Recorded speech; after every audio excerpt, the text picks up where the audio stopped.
Bapak Ibu sekalian, memang Jumat Curhat ini sudah merupakan program Polri secara nasional yang maksud tujuannya adalah mendekatkan Polri kepada warga.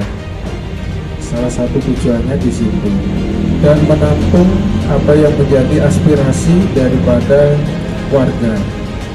Karena kalau melalui sarana yang formal ini lama begitu ya, dan kami juga membeli permasalahan istilahnya seperti itu.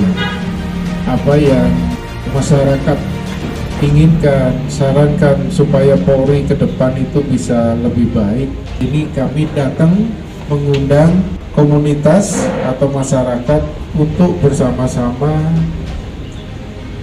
memecahkan masalah.